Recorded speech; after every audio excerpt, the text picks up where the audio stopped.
Утро на телеканале «Россия» продолжают «Вести Чувашия». В студии Дарья Петрова. Здравствуйте. На календаре четверг, 14 сентября. В следующем году размер прожиточного минимума на душу населения в Чувашии увеличится на 7%. Соответствующее решение приняли на заседании Кабинета министров республики. Проектом предлагается установить на 2024 год величину прожиточного минимума на душу населения в целом по Чувашской республике в размере 13 271 рубля. Соответственно, размер прожиточного минимума для трудоспособного населения составит 14 465 рублей, для пенсионеров 11 413 рублей и для детей 12 873 рубля. В следующем году Чебоксары отметят свое 555-летие. Глава республики Олег Николаев подписал распоряжение об организации, подготовке и проведении праздника. Администрации города рекомендовано создать рабочую группу и утвердить план по подготовке. Активное участие в организации дня рождения столицы поручено принять и органам госвласти республики. По словам сити-менеджера Чебоксар Дениса Спирина, это уникальная возможность сделать город еще краше и более привлекательным для туристов. Кстати, некоторые решения о том, каким будет предстоящий юбилей, смогут принять сами чебоксарцы. На портале «Открытый город» проходит опрос, в котором можно проголосовать за понравившуюся программу.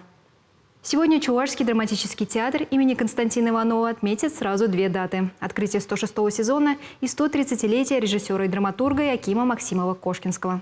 Артисты подготовили к этому дню интересное представление. В программе вечера эпизоды сразу нескольких постановок. Здесь же можно будет увидеть кадры первых чувашских игровых фильмов «Вихрь на Волге» и «Священная роща». Завершится открытие сезона спектаклем-концертом от фольклора до джаза с яркими сценами из постановки в деревне. Кроме того, зрителям представят выставку советских журналов 1920-х годов «Чувашский Голливуд». Она расскажет о работе кинокомпании «Чувашкино», ее основателе Якиме Максимове-Кошкинском и о первой чувашской актрисе Тане Юн. В Екатеринбурге прошло награждение победителей Всероссийского конкурса чтецов и патриотической песни, посвященной памяти народного артиста СССР Василия Ланового. В творческой битве отличилась и наша республика. Конкурс прошел в рамках проекта «Эстафета поколений через творчество к единству». Он привлек внимание более 1000 талантливых исполнителей из разных уголков страны.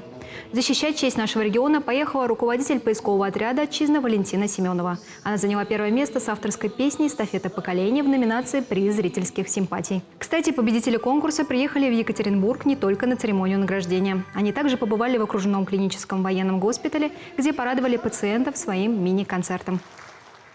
Сегодня по народному календарю отмечается Семенов день. Наши предки связывали его с началом бабьего лета.